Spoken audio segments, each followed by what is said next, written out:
வணக்கம் ஃப்ரெண்ட்ஸ். பாண்டியன் ஸ்டோரில் இன்னும் எபிசோடில் என்ன நடக்குதுன்னு ஒரு நட பார்த்துட்டு வரலாம் வாங்க. இங்கே பாண்டியன் வீட்டில் எரிமலையும் சுனாமியும் மாறி மாறி அடிச்சிட்டு இருக்கு. இது எதுவுமே தெரியாத கதிர் அவரோட மாமனார் முத்துவேல் கூட ஹாஸ்பிட்டலில் இருக்காரு. முத்துவேலும் கதிரும் ஒரு சோஃபாவில் பக்கம் பக்கமாக உட்காந்துருக்காங்க. டாக்டருக்காக வெயிட் பண்ணிட்டு இருக்காங்க. உங்களுக்கு ஏதாவது வேணுமான கதிர் கேட்க, இல்லை எதுவும் வேணாங்கிறாரு அவரு கொஞ்சம் டென்ஷனாக தான் இருக்காரு. எம்பிட்டு சீக்கிரம் முடியுமோ அம்பிட்டு சீக்கிரம் இங்கேருந்து போனால் போதுங்கிறாரு போகலாம், டாக்டரை பார்த்துட்டு போயிடலாம் அப்படின்னு கதிர் சின்ன குழந்தைக்கு சொல்கிற மாதிரி அவருக்கு சொல்ல அப்படிங்கிறாரு. உடம்பு சரியில்லைன்னா எவ்வளோ வேகமாக நம்ம ஆஸ்பத்திரியை தேடி போகிறோமோ அதே மாதிரி ரொம்ப சீக்கிரமா ஆஸ்பத்திரியை விட்டு வரணுங்கிறது தான் நம்ம எல்லாரோட மனநிலையாவும் இருக்கும். அதுக்கு முத்துவேலும் விதிவிலக்கு இல்ல. டாக்டரை பார்த்துட்டு பேஷண்ட்ஸ் வெளியே வந்துகிட்டு இருக்க ரொம்ப லேட் ஆகும் போலேங்கிறாரு முத்துவேல். அவரு சொல்லிக்கிட்டு இருக்க ஒரு நர்ஸ் வெளியே வந்து முத்துவேல் அப்படின்னு கூப்பிட, நான் தாங்க அப்படின்னு எழுந்து நிற்கிறாரு. சில டெஸ்ட் எல்லாம் பண்ண வேண்டி இருக்கு, கவுண்டர்ல பணத்தை கட்டிட்டு அந்த ரூமுக்கு வாங்கன்றாங்க இந்த நர்ஸ்.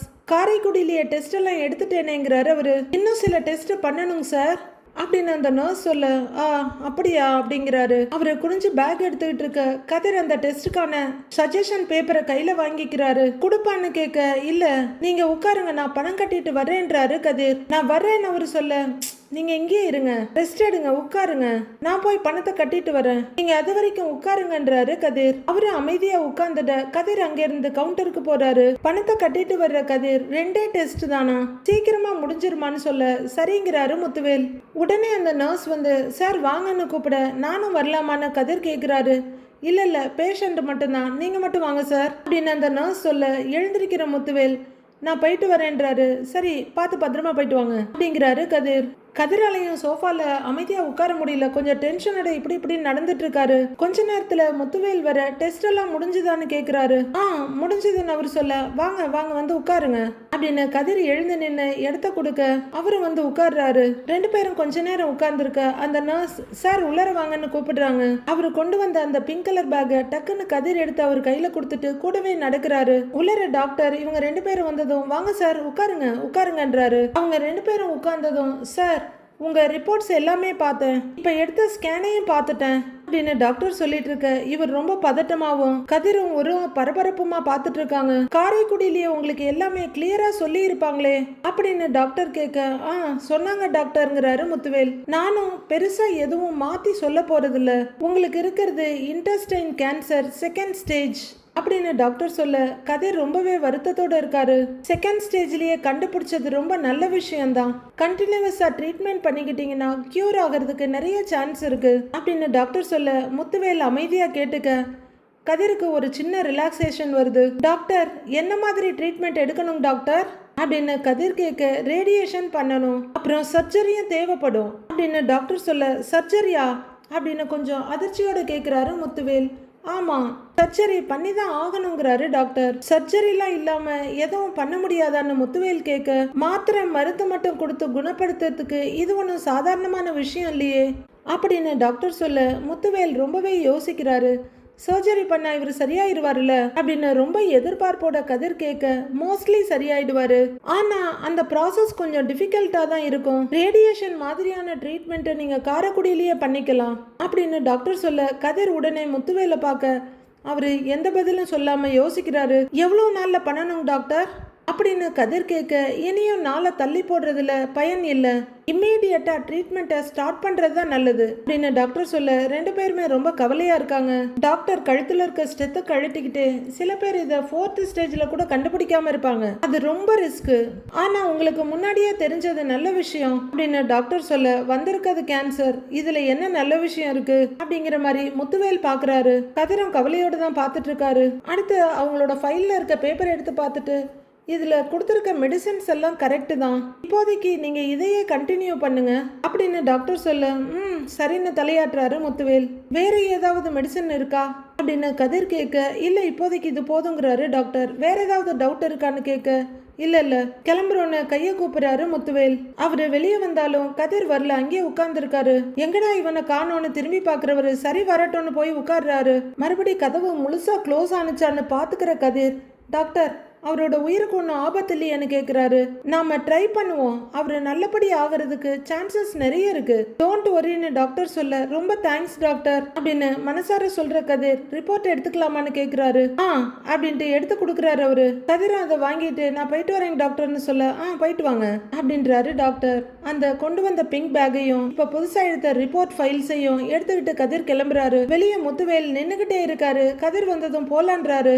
போலாம், நான் மறுபடியும் டாக்டர் கிட்ட பேசினேன், அவரு பயப்படுற மாதிரி எதுவும் இல்லைன்னு சொன்னாரு அப்படின்னு கதிர் அவருக்கு நம்பிக்கை கொடுக்குறாரு. அவர் சொன்ன ட்ரீட்மெண்ட்டை எடுத்தா நீங்க சரியாயிடுவீங்க, என்னை விட நீங்க பெரியவர், அனுபவசாலி, இத்தனை வருஷத்துல நீங்க எத்தனையோ பேரை பார்த்துருப்பீங்க, அவங்க எத்தனையோ போராட்டத்தை தாண்டி ஜெயிச்சு வாழ்றத பார்த்துருப்பீங்க, நீங்களே கூட நிறைய விஷயத்த போராடி சாதிச்சிருப்பீங்க, அதே மாதிரி இப்போ உங்களுக்கு வந்திருக்க வியாதியையும் நீங்க போராடி ஜெயிப்பீங்க அப்படின்னு கதிர் நம்பிக்கையா சொல்ல, அப்படிங்கிற மாதிரி பார்த்துக்கிட்டு லைட்டா தலையாட்டாரு முத்துவேல். திரும்பவும் சொல்றேன்ற கதிர் மெதுவா அவரோட கையை எடுத்து கையில வச்சுக்கிறாரு. நம்பிக்கையை மட்டும் கைவிட்டுறாதீங்க அப்படின்னு அவரோட கையை அழுத்தமா பிடிச்சு சொல்ல, அப்படின்னு கொஞ்சம் தலையை மட்டும் ஆட்டி வைக்கிறாரு. சரி போலாமான்னு அவரு கேட்க, வாங்க போலாம் அப்படின்னு கதிர் அவர் கூட நடக்கிறாரு. இவங்க ஹாஸ்பிட்டலுக்கே போயிட்டு ரிட்டர்ன் வந்துட்டு இருக்காங்க. ஆனா இந்த செந்தில் இன்னமும் கடைக்கு வந்து சேரல போல இருக்கு.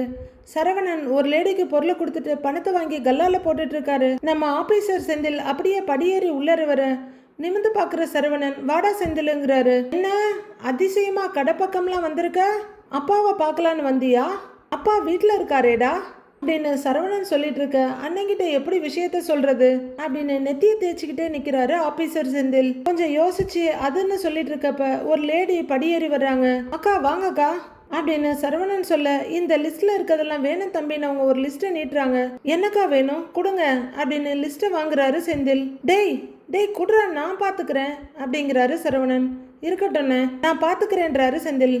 செந்தில் உள்ளர வந்துட்டு, அக்கா அந்த பைய கொடுங்கக்கான்னு கேட்டு வாங்குறாரு. என்னடா நாம ஒருத்தன் இங்க வெட்டியா தான் நின்றுட்டு இருக்கோம், இவன் பாட்டுக்கு லிஸ்ட்டை வாங்கி பொருளை போடுறேன்னு போறான் அப்படின்னு பாக்குறாரு சரவணன். சரி அடுத்த வேலையை பாப்போன்னு லிஸ்ட் எடுத்துட்டு இருக்காரு. பைக்குள்ள போட்டு பில்லையும் வச்சு, அக்கா 210 ரூபாக்கான்றாரு செந்தில். சரிப்பா அப்படின்னு பைய வாங்கிக்கிற அந்த லேடி இந்தாப்பான்னு சரவணன் கிட்ட பணத்தை கொடுக்குறாங்க. செந்தில் மறுபடியும் கடையோட தடுப்பை விட்டு வெளியே வந்து நிக்கிறாரு. வரேன்பான்னு சொல்லிட்டு அந்த லேடி கிளம்பிடுறாங்க. சரவணன் டெலிவரிக்கான லிஸ்ட் எல்லாம் எடுத்துக்கிட்டு, செந்தில் ஜூஸ் ஏதாவது குடிக்கிறியான்னு கேக்குறாரு. அதெல்லாம் ஒன்றும் வேணான்னு அப்படின்னு செந்தில் ரொம்ப மெதுவா சொல்ல, அவரை நிமிந்து பார்த்துட்டு, ஆமா நீ என்ன திடுதிப்புன்னு கடைக்கு வந்திருக்க அப்படின்னு சரவணன் கேட்க கொஞ்சம் தடுமாறுறாரு. நீ வீடு வரைக்கும் கொஞ்சம் போயிட்டு வரியா அப்படின்னு செந்தில் தயங்கிட்டே கேட்க, வீட்டுக்கா எதுக்குடாங்கிறாரு சரவணன். நீ போயிட்டு வாயேன் அப்படின்னு செந்தில் சொல்ல, டேய் சாப்பிட்றதுக்கு இன்னும் டைம் இருக்குடா அப்படிங்கிறாரு சரவணன். இவரும் தலையாசிச்சு யோசிச்சுட்டு, அண்ணே உன்னை அப்பா வர சொன்னாருண்ணே, போயிட்டு வா அப்படிங்கிறாரு செந்தில். அப்பா வர சொன்னாரா, அப்ப நீ வீட்டுல இருந்து தான் வர்றியா அப்படின்னு சரவணன் கேட்க, ஆமாண்ணேங்கிறாரு செந்தில். சரி அப்பா எதுக்கு என்ன வர சொன்னாரு அப்படின்னு சரவணன் கேட்க, எப்படி சொல்றதுன்னு முழிக்கிற செந்தில், அது எனக்கு தெரியல நீ அப்படின்னு சொல்லிட்டு இருக்கும் போதே, டேய் அவர் எப்படியும் கடைக்கு தானே வருவாரு, அப்புறம் எதுக்கு என்ன வீட்டுக்கு வர சொன்னாருன்னு கேட்குறாரு சரவணன். நீ வீட்டுக்கு போய் அதை அப்பா கிட்டேயே கேள அப்படின்னு செந்தில் சொல்ல, என்னடா வியாபாரத்தை விட்டுட்டு எதுக்குடா வீட்டுக்கு வர சொல்றாரு அவரு, நீ வேற தேவையில்லாம ஏன் இங்க வந்து நிக்கிறாங்கிற மாதிரி பாக்குறாரு சரவணன். அப்படியே செந்திலோட முகத்தையே பார்த்துட்டு இருந்தவரு, டேய் ஏண்டா உன் முகம் ஒரு மாதிரியா இருக்கு அப்படின்னு கேட்க செந்தில் திருன்னு முழிக்கிறாரு. ஏய் வீட்டுல ஏதாவது பிரச்சனையா அப்படின்னு கொஞ்சம் பதட்டமா கேட்கிறாரு சரவணன். அது அப்படின்னு அவரு தயங்கிட்டு இருக்க, அம்மாவும் அப்பாவும் மறுபடியும் ஏதாவது சண்டை போட்டுக்கிட்டாங்களா அப்படின்னு சரவணன் ரொம்பவே பதறாரு. அதெல்லாம் ஒன்றும் இல்லைண்ணே அப்படின்னு செந்தில் சொல்லிட்டு இருக்க, இல்லைன்னா யாருக்காவது உடம்பு சரியில்லையா என்ன, அம்மாச்சிக்கு ஏதாவது அப்படின்னு லிஸ்ட் நீளமா போயிட்டு இருக்க சரவணன் கேள்விகள்கிட்ட. அண்ணே சும்மா இப்படி நோண்டி நோண்டி கேள்வியா கேட்டுட்டு இருக்காதண்ணே, உன்னை அப்பா வர சொன்னாரு, நீ முதல்ல வீட்டுக்கு கிளம்பு அப்படின்னு கொஞ்சம் கோவத்தோட சொல்றாரு செந்தில். டேய் முதல்ல என்ன விஷயம்னு சொல்லுடா அப்படின்னு சரவணன் கேட்க, ஐயோ அண்ணே அப்படிங்கிறாரு செந்தில். டேய் மயிலு வீட்ல இருந்து யாராவது வந்து பிரச்சனை பண்றாங்களா என்ன, அவ அப்பா அம்மா வந்திருக்காங்களா இல்ல அவளே வீட்டுக்கு வந்துட்டாளா அப்படின்னு சரவணன் டென்ஷனோட கேட்டுட்டு இருக்க. அண்ணே படுத்தி எடுக்காதண்ணே, நீ வீட்டுக்கு கிளம்புண்ணே, அங்க போய் என்ன ஏதுன்னு தெரிஞ்சுக்க போ அப்படிங்கிறாரு செந்தில். என்னன்னு சொல்லுடான்னு டென்ஷன்ல வெடிக்காத குறையா நிக்கிறாரு அவரு. இப்ப ஏதாவது பிரச்சனையா அதையாவது சொல்லுடா அப்படின்னு சரவணன் கேட்க, நீ வீட்டுக்கு போயேன்னு, அங்க போன உடனே உனக்கு தெரிஞ்சிரும் போ அப்படின்னு செந்தில் அழுத்தி சொல்றாரு. டேய் என்னடா வீட்டுக்கு போ வீட்டுக்கு போனேன், வீட்டுக்கு போனா கடையை யார் பாத்துக்கிறது அப்படின்னு எரிச்சலும் டென்ஷனும் குழப்பமுமா கேட்கிறாரு சரவணன். நீ வர்ற வரைக்கும் நான் கடையை பாத்துக்கிறேன்னு போனேன், போ முதல்லங்கிறாரு செந்தில். என்னடா நீ எதையும் தெளிவா சொல்ல மாட்டேங்கிற அப்படின்னு சரவணன் சொல்ல செந்தில் இப்ப பயங்கர டென்ஷன் ஆயிடுறாரு. நீ வீட்டுக்கு முதல்ல கிளம்பி போனேன், நான் பாத்துக்கிறேன்னு கொஞ்சம் கத்துறாரு. சரிடா அப்படின்னு அவர் சலிப்பா திரும்ப போனேன் கேள்வியா கேட்டுக்கிட்டு கிளம்புனேன்னு சொல்ல அவரும் சாவி எடுத்துட்டு கிளம்புறாரு. வீட்டுல பாண்டியன் சோஃபால உட்கார்ந்துருக்க நவகிரகம் மாதிரி ஆளுக்கு ஒரு சைட்ல நின்றுட்டு இருக்காங்க. பாண்டியனோட சேருக்கு ஆப்போசிட் சேர்ல பாட்டி உட்கார்ந்துருக்க சரவணன் வீட்டுக்கு வர்றாரு. அந்த சரவணன் குழப்பத்தோட அங்கங்க நின்றுட்டு இருக்க எல்லார் முகத்தையும் பார்க்க கோமதியும் பாண்டியனும் சரவணனை ஏற இறங்க பாக்குறாங்க. மீனாவை பார்த்துட்டு மீனா நீ எப்ப வந்தன்னு கேக்குறாரு சரவணன். கொஞ்ச நேரம் ஆச்சு மாமா அப்படின்னு மீனா சொல்ல அப்படின்னு தலையாட்டிக்கிறாரு. அப்பா எதுக்குப்பா என்ன வர சொன்னீங்க அப்படின்னு சரவணன் பாண்டியன் கிட்ட கேட்க அவரு டேய் எனக்கு இருக்க கோவத்துக்கு அப்படின்ற மாதிரி நினைப்போட திரும்பிக்கிறாரு. அவங்க அம்மாவை ஒரு வார்த்தை பார்த்துட்டு அரசியையும் பார்த்துட்டு என்ன எல்லாரும் அமைதியா இருக்கீங்க என்னாச்சுன்னு கேக்குறாரு சரவணன். ஒரு பக்கம் செவரு ஓரமா நின்றுட்டு இருந்த கோமதி கிடுகிடுன்னு வந்துட்டு இருக்காங்க சரவணன் முன்னாடி. சரவணனோட தோலை தொட்டு அவங்க பக்கமா திருப்ப என்னம்மா ஏதாவது பிரச்சனையான்னு கேக்குறாரு அவரு. நீயும் அப்பாவும் மறுபடியும் ஏதாவது சண்டை போட்டீங்களா அப்படின்னு சரவணன் கேட்க டேய் நான் உன்னை அப்படியாடா வளர்த்தேன் சரவணா அப்படின்னு கோமதி கேட்க பாண்டியன் படக்குன்னு கோமதியை பாக்குறாரு. சரவணன் பாவம் தலையும் புரியல வாலும் புரியல ஒன்னும் புரியாம முழிக்கிறாரு. எதிரியா இருந்தாலும் வார்த்தையை விடக்கூடாது, அடுத்தவங்களை பத்தி தப்பா பேசக்கூடாது, யார் முகத்தையும் பார்த்து ஒரு சுடுசொல் சொல்லிடக்கூடாது, அப்படி சொல்லி சொல்லி தானே உன்னை வளர்த்தேன் அப்படின்னு கோமதி கேட்க புரியலன்னாலும் ஆமாம்மா அப்படி சொல்லிதான் நீ என்னை வளர்த்த அப்படின்னு ஒத்துக்கிறாரு சரவணன். கொஞ்சம் யோசிச்சுட்டு நான் யார்கிட்டையும் எதுவும் தப்பாலாம் பேசலையேம்மா அப்படின்னு சரவணன் சொல்ல வாயை மூடுங்கிறாங்க கோமதி. அம்மாவோட கோவத்தையும் வார்த்தையும் கேட்டு அதிர்ச்சியோட பாக்குறாரு சரவணன். பாண்டியனும் கோவமா சரவணனை பார்த்துட்டு இருக்க ஒரு பொம்பளை பிள்ளைகிட்ட அப்படி பேசுறதுக்கு எப்படிடா மனசு வந்தது அப்படின்னு கோமதி கேக்குறாங்க. அம்மா நீ என்ன சொல்றன்னு சத்தியமா எனக்கு புரியலம்மா அப்படின்னு சரவணன் சொல்ல பல்ல கடிச்சுக்கிட்டு டேய் உனக்கு என்ன தாண்டா புரிஞ்சிருக்கு, 1000 தான் இருந்தாலும் அவ உன் பொண்டாட்டிடா, உன் கூட வாழ்ந்தவ அப்படின்னு கோமதி சொல்ல சரவணனும் அம்மா நீ சொல்றது சத்தியமா எனக்கு புரியவே இல்லம்மா அப்படின்னு சொல்லிட்டு இருக்க பாண்டியன் இப்படி அசைஞ்சிட்டு இருக்காரு. கோவத்தை கண்ட்ரோல் பண்றாராமா. டேய் மயில் உங்ககிட்ட பேசினாலான்னு கோமதி கேக்குறாங்க. எப்போன்னு கேக்குறாரு சரவணன். கோவில்ல வச்சு உங்ககிட்ட பேசினாலா அப்படின்னு கோமதி கேட்க சரவணன் யோசிக்கிறாரு. அவருக்கு பெருசா ஞாபகம் இல்ல. அப்போ மீனாவும் கொஞ்சம் பக்கமா வந்து நான் கூட போன் பண்ணி உங்களை கோவிலுக்கு வர சொன்னேன் இல்ல மாமா, அதை தான் கேக்குறாங்கன்னு மீனா எடுத்து கொடுக்குறாங்க. கொஞ்சம் குழப்பத்தோட பார்த்துட்டு ஆமாம்மா பேசுனேங்கிறாரு சரவணன். என்ன சொன்னான்னு கோமதி கேட்க வழக்கம் போல என்னென்னமோ கதை சொன்னா, அந்த கதையை நம்பி மீனா என்னையும் அவளையும் மீட் பண்ண வச்சுது அப்படிங்கிறாரு சரவணன். என்ன கதை சொன்னா அப்படின்னு கோமதி கேட்க வழக்கம் போல கதை தாமா அப்படிங்கிறாரு சரவணன். ஓஹோ அவ உண்டாகி இருக்கதா சொன்னாளா அப்படின்னு கோமதி கேட்க ஆமா சொன்னா அப்படின்னு டக்குன்னு ஒத்துக்கிறாரு சரவணன். ஏன்னா அவர் மனசுல எந்த கள்ளங்கப்படமும் இல்ல.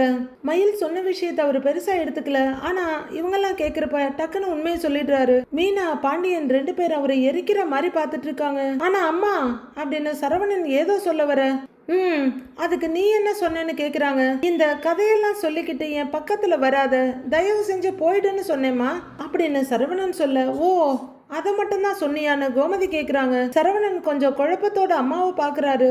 நல்லா யோசிச்சு சொல்லு, அது மட்டும்தான் சொன்னியா அப்படின்னு கோமதி கேட்க சரவணன் கொஞ்சம் யோசனையோ தயக்கமா நிக்கிறாரு. சொல்லு அதை மட்டும்தான் சொன்னியா அப்படின்னு கோமதி கேட்க அம்மா இப்ப எதுக்குமா அதெல்லாம் கேட்டுட்டு இருக்கிற, என்ன அவ ஏதாவது சொன்னாளா அப்படின்னு சரவணன் கேக்குறாரு. நீ என்ன சொன்னேன்னு மட்டும் சொல்லு அப்படின்னு கோமதி தூண்டில இருக்கிறாங்க. சரவணன் அந்த வார்த்தையை சொல்றதுக்கு சங்கடமா நின்னுட்டு இருக்க இலே அதான் அவ கேக்குறால பதில சொல்லுடாங்கிறாரு பாண்டியன். மா அது மா அப்படின்னு தடுமாறுறாரு அவரு. ஏய் என்னடி சொன்னா இவன் அப்படின்னு மீனா கிட்ட கத்துறாங்க கோமதி. மீனா ஐயோன்னு பாக்க என்கிட்ட சொன்னேன்ல, இப்ப அதை இவங்கிட்டையும் சொல்லு அப்படின்னு கோமதி சொல்ல மீனா சொல்லுச்சா, அது என்னத்த போய் சொல்லுச்சுன்னு தெரியலையேன்னு அதிர்ச்சியோட பாக்குறாரு சரவணன். மீனாவும் சங்கடப்பட்டு தயங்கிக்கிட்டே நிக்க என்ன சொன்னா இவன் அப்படின்னு கோமதி அதட்டலும் அழுத்தமுமா கேக்குறாங்க. மீனாவும் கொஞ்சம் அவங்கள சமாதானம் பண்ணிக்கிட்டு சமன் பண்ணிக்கிட்டு அக்காவோட வயித்துல வளர்ற குழந்தை இவரோட குழந்தை இல்லைன்னு மாமா சொன்னாரு. அப்ப அது யார் குழந்தைன்னு கேட்டாரு அப்படின்னு மீனா சொல்ல கோமதியும் சரவணனும் மீனாவையே பார்த்துட்டு இருக்காங்க. டேய், அப்படி சொன்னியாடா நீ அப்படின்னு அவரோட கையை தொட்டு தன்னோட பக்கமா திருப்பிட்டு கோமதி கேக்குறாங்க. ஏதோ ஒரு கோவத்துலங்கிறாரு சரவணன். சொன்னியா இல்லையா அப்படின்னு கோமதி கேட்க கொஞ்சம் தயங்கிட்டு சங்கடமா சொன்னேன்தாம்மா ஆனா அப்படின்னு சரவணன் சொல்லிட்டு இருக்கிறதுக்குள்ளேயே பலார்னு 2 அறை விட்டுடுறாங்க கோமதி. ஏய் கோமதி, என்ன இது? தோலுக்கு மேல வளர்ந்த பிள்ளைய கை நீட்டி அடிச்சுக்கிட்டு அப்படின்னு பாட்டி குடுகுடுன்னு உருண்டு ஓடுறாங்க. அம்மா அப்படின்னு அரசியும் கையை நீட்டி தடுத்துட்டு இருக்காங்க. கோமதி பயங்கர கோவத்தோட விரல நீட்டி சும்மா இரு அப்படின்னு அவங்க அம்மாவை மிரட்டுறாங்க. அரை வாங்கின சரவணன் அப்படியே சாஞ்சிருந்தவர் மெல்ல நிமிர்ந்து அதிர்ச்சியோட அம்மாவை பாக்குறாரு. என்ன பேச்சு பேசியிருக்கடா நீ அப்படின்ற மாதிரி பாண்டியன் கோவத்தோட எங்கேயோ பார்த்துட்டு நிக்கிறாரு. ஐயோ, அத்தை என்ன இப்படி பொசுக்குன்னு அரைஞ்சுட்டாங்களேன்னு கொஞ்சம் கலவரமா பார்த்துட்டு இருக்காங்க மீனா. ஏண்டா பொம்பளை பிள்ளைய பார்த்து பேசுற வார்த்தையாடா இது அப்படின்னு கோமதி கத்த சரவணன் தலையை குனிஞ்சு நிக்கிறாரு. தெரியாம தான் கேக்குறேன், அப்படியெல்லாம் பேசலாமா நீ அப்படின்னு கோமதி கத்த. அம்மா ஏதோ கோவத்துல திட்டேமா அப்படிங்கிறாரு சரவணன். டேய், கோவத்துல பேசுற வார்த்தையாடா இது? அந்த பொண்ணு மனசு எவ்வளவு வேதனைப்பட்டிருக்கும். அவ உன் பொண்டாட்டிடா, அதை மறந்துட்டியான்னு கோமதி கேக்குறாங்க. அம்மா, இதுக்கு முன்னாடி பிரெக்னெண்டா இருக்கேன்னு சொல்லி எல்லாரும் முன்னாடியும் டிராமா பண்ணால, அது உங்க எல்லாருக்கும் தெரியும்ல. அதே மாதிரி இப்போவும் என்னை ஏமாத்துறா, அந்த மாதிரி பண்றான்னு நினைச்சேன். அது தப்பா அப்படின்னு சரவணன் கேட்க, இடை நிறுத்துறா அப்படின்னு எந்திரிக்கிற பாண்டியன் சட்டையை இழுத்து விட்டுக்கிட்டு பேசுறான் பார் பேச்சு, அப்படியே அதை வச்சுக்கடா. அந்த புள்ள சொன்னது பொய்யாவே இருக்கட்டும், அதுக்காக அந்த புள்ளைய பார்த்து இவ்வளோ பெரிய வார்த்தையை சொல்லுவியா அப்படின்னு பாண்டியன் கோவமா கேட்க எல்லாரும் அமைதியா நின்னு பாக்குறாங்க. சரவணன் அப்பா ஒரு பார்வை பார்த்துட்டு தலையை குனிஞ்சுக்கிறாரு. நீ சொன்ன வார்த்தையை அந்த புள்ளையால தாங்க முடியுமாடா? இப்படியா ஒருத்தன் கட்டின பொண்டாட்டிய பார்த்து பேசுவ அப்படின்னு பாண்டியன் கத்த. அப்பா, நான் என்ன சொல்ல வர்றேன்னா அப்படின்றாரு சரவணன். டேய் நிறுத்துடா. ஏண்டா என்ன நினைப்புல அந்த புள்ளைய பார்த்து இப்படி ஒரு வார்த்தையை சொன்ன அப்படின்னு பாண்டியன் கேட்டுட்டு இருக்க. ஓகே, கேட்டு முடிக்கட்டும், நல்லதுதாங்கிற மாதிரி மீனா பாக்குறாங்க. அப்பா, நான் என் மனசுல இருந்து எதுவும் பேசலப்பா, ஏதோ கோவத்துல அப்படி ஒரு வார்த்தையை கேட்டுட்டேன் அப்படின்னு சரவணன் சொல்ல 2 பேருமே முறைச்சிட்டு நிக்கிறாங்க. ஆனா அப்படி ஒரு வார்த்தையை பேசிட்டேனேன்னு சொல்லி நானும் வருத்தப்பட்டேன்ப்பா அப்படின்னு சரவணன் சங்கடத்தோட சொல்றாரு.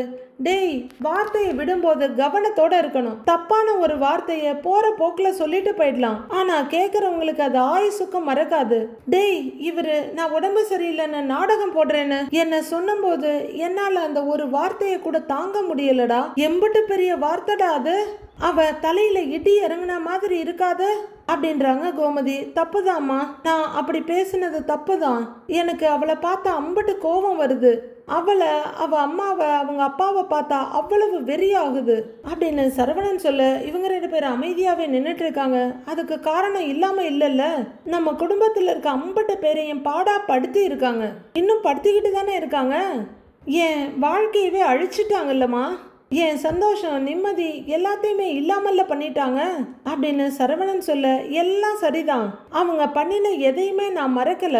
ஆனா புள்ளத்தாச்சியா இருக்கிற ஒருத்திக்கிட்ட பேசுற பேச்சாடா இது? மனசாட்சி வேண்டாம் உனக்கு அப்படின்னு கோமதி சொல்ல. அம்மா, நீங்க நினைக்கிற மாதிரிலாம் அவ மாசமாலாம் இல்லம்மா, சும்மா கதை சொல்லிக்கிட்டு இருக்கிறா அப்படின்னு சரவணன் சொல்ல 2 பேருமே அதிர்ச்சியோட பாக்குறாங்க. அப்ப இவன் தான் உண்மையை சொல்றானான்னு கோமதி ஒரு பக்கமும் பாண்டியன் ஒரு பக்கமும் அதிர்ச்சியோட பாக்குறாங்க. உடனே மீனா வீராவேசமா, இல்லம்மாமா, மயிலக்கா மாசமா தான் இருக்காங்க அப்படின்னு சொல்ல. பா, அவ உன்னை நல்லா ஏமாத்திட்டு இருக்காப்பா மீனா அப்படிங்கிறாரு சரவணன். மீனா சடக்குன்னு எரிச்சலோட திரும்பிக்க. டேய், அவ ஏமாத்தினான்னு உனக்கு எப்படிடா தெரியும் அப்படின்னு கோமதி சரவணனை தன் பக்கமா திருப்பி கேக்குறாங்க. டாக்டர் ஏமாத்த மாட்டாங்கல்ல, இவளும் அவளும் சேர்ந்துதான் ஆஸ்பத்திரிக்கு போயிருக்காங்க, அவ மாசமா இருக்கதா டாக்டரே சொல்லி இருக்காங்கடா அப்படின்னு கோமதி சொல்ல சரவணனுக்கு டக்குன்னு அதிர்ச்சியா இருக்கு. ஆனா அந்த அதிர்ச்சியை தாண்டி வேற ஏதோ ஒரு உணர்வு அவர் உடம்பு பூரா படருது. அப்படியே மூச்சு கூட விட மருந்து சிலையா அம்மாவையே பார்த்துக்கிட்டு நிக்கிறாரு. கொஞ்ச நேரம் கழிச்சு அதிர்ச்சி மாறாம அப்படியே மீனாவை திரும்பி பார்க்க. ஆமா மாமா, இத உங்ககிட்ட சொல்லணும்னு தான் மாமா அக்கா உங்களை வர சொன்னாங்க, ரிப்போர்ட் எல்லாம் கூட எடுத்துட்டு வந்தாங்களேன்றாங்க மீனா. சரவணனுக்கு இன்னுமே அதிர்ச்சியா இருக்கு.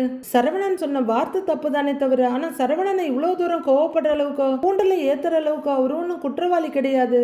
ஏன்னா இது ஒன்று ஃபர்ஸ்ட் தடவை நடக்கலையே. எத்தனையோ ஏமாற்றத்தங்களை தாங்கினவரால இது எப்படி உண்மைன்னு ஒத்துக்க முடியும்? எல்லாரும் ஏதோ சரவணனை குற்றவாளி மாதிரி பார்த்துட்டு இருக்காங்க. சரவணன் அப்படியே கொஞ்சம் யோசிக்கிறாரு. இந்த தடவை நான் நிஜமாவே மாசமா இருக்கேன் அப்படின்னு மயிலு அவரோட கையெடுத்து வயித்துல வைக்க போக படார்னு கையை தட்டி விட்டுட்டு, ஏய் கொத்த விட்டுட்டு சுத்திட்டு இருக்காத, ஒழுங்கா போயிடு அப்படிங்கிறாரு சரவணன். மாமா இதோ இத பாருங்களேன், நான் சொல்றது பொய்யன்னு தோணுச்சுன்னா இத பாருங்களேன்னு நீட்டுறாங்க. முதல்ல நீ இந்த இடத்த விட்டு கிளம்பன ஒரு கத்துறாரு. ஐயோ மாமா, சத்தியமா மாமா, உங்க மேல சத்தியமா நான் மாசமா இருக்கேன் அப்படின்னு மயிலு டக்குன்னு அவங்க கைய சரவணன் தலையில வச்சிடுறாங்க. அதெல்லாம் நின்னு யோசிச்சு பாக்குறாரு சரவணன். ஒரு குழந்தை வரப்போகுது, குடும்பமே தழைக்க போகுது, எல்லாரும் எப்படி சந்தோஷமா கொண்டாடணும், ஆனா யார் முகத்திலையும் சந்தோஷமே இல்லாத மாதிரி ஆயிடுச்சே அப்படின்னு கோமதி சொல்லிட்டு இருக்க கண்ல இருந்து வழியிற கண்ணீரை 2 பேர்லாலையும் அப்படியே தொடைக்கிறாரு சரவணன். ஒரு பக்கம் கோர்ட்ல விவாகரத்து கேஸ் நடக்குது, இன்னொரு பக்கம் குழந்தை. ஐயோ கடவுளே, எனக்கு என்ன பண்றது ஏது பண்றதுன்னு ஒண்ணுமே புரியலையே அப்படின்னு தலைய பிடிச்சிட்டு நிக்கிறாங்க கோமதி. என்ன வேணும்னாலும் நடந்திருக்கட்டும், ஆனா பொறுக்க போறது நம்ம குடும்பத்தோட மூத்த வாரிசு, அத நாம யாரும் இல்லைன்னு சொல்ல முடியாதுல்ல அப்படின்னு பாண்டியன் கேட்க கோமதி என்னங்க பண்றதுன்ற மாதிரி பாக்குறாங்க. அப்போ அண்ணி நம்ம வீட்டுக்கு வந்துருவாங்களாப்பா அப்படின்னு அரசி உடனே கொஞ்சம் பயத்தோட கேக்குறாங்க. நீ கேள்வியை ஈஸியா கேட்டுட்ட, ஆனா என்ன பண்றதுன்னு எங்களுக்கு யாருக்குமே புரியலையே அப்படிங்கிற மாதிரி கோமதி பாக்குறாங்க. அம்மா உனக்கு தெரியாது இல்லம்மா, அவ தடவை மாசமா இருக்கேன்னு சொன்னப்ப நாங்க எப்படி சந்தோஷப்பட்டோம் தெரியுமா அப்படின்னு கோமதி சொல்ல திருத்தர்னு முழிக்கிறாங்க பாட்டி. இதே இடத்துல வச்சுதான் அவளுக்கு கேக்கெல்லாம் வெட்டி கொண்டாடணும், மொத்த குடும்பமும் அவளை தலையில தூக்கி வச்சு தாங்குன்னு தாங்கணும். மா நான் அவளை தரையில கால் கூட படாத அளவுக்கு பாத்துக்கிட்டேம்மா அப்படின்னு கோமதி சொல்லிக்கிட்டு இருக்க பாட்டி உணர்ச்சியோட கண்கள்ல கண்ணீரோட பாத்துட்டு இருக்காங்க. சரவணன் கண் கலங்க அப்படியே சில மாதிரி நின்னுட்டு இருக்காரு. கடைசியில அது பொய்ன்னு ஆயிடுச்சுமா அப்படின்னு கோமதி சொல்ல அந்த நினைப்போ தந்த வெறுப்புல பாண்டியன் மோத்த திருப்பிக்கிறாரு. இப்ப பாரு, அவ உண்மையா மாசமா இருக்கா. இப்பவே எனக்கு குழந்தைய கையில தூக்கி கொஞ்சணும்னு எம்பிட்டு ஆசையா இருக்கு தெரியுமா. ஆனா அதெல்லாம் நடக்குமா?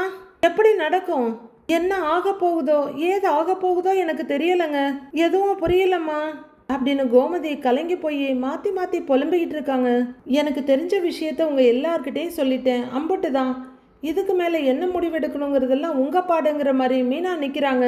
சரவணன் அப்படியே அழுது வீங்கின முகத்தோட அதிர்ச்சியோட நின்னுட்டு இருக்காரு. அடுத்து கான்ஃபரன்ஸ் ஆரம்பிச்சிருது. பாண்டியன் கோமதி பாட்டின்னு ஆளுக்கு ஒரு பக்கமா உட்கார்ந்துருக்க, மற்றவங்களாம் ஆளுக்கு ஒரு பக்கமா நின்றுட்டு இருக்காங்க. எல்லாரும் எதுவுமே பேசாம அப்படியே தலைக்கு கையை முட்டு கொடுத்துக்கிட்டு அமைதியா உட்கார்ந்துருக்க சரவணன் ஒரு தடவை எல்லாரையும் திரும்பி பார்த்துட்டு கடகடன்னு வெளியில போறாரு. ஏங்க அப்படின்னு கோமதி கூப்பிட அப்படிங்கிறாரு பாண்டியன். இப்போ நாம என்ன பண்ண போறோம் அப்படின்னு கோமதி கேட்க என்ன பண்றதுன்னு யோசிப்போங்கிறாரு பாண்டியன். எல்லாரும் கவலையோட பாண்டியனையே பார்த்துட்டு இருக்க பாண்டியன் பயங்கரமா யோசிக்க ஆரம்பிச்சிருக்காரு. சரவணன் வெளியே எங்க போனாரு, பாண்டியன் என்ன யோசிக்க போறாரு, என்ன முடிவெடுக்க போறாங்க, அடுத்து என்ன நடக்க போகுதுன்னு வர்ற எபிசோட்ல பார்க்கலாம் ஃப்ரெண்ட்ஸ்.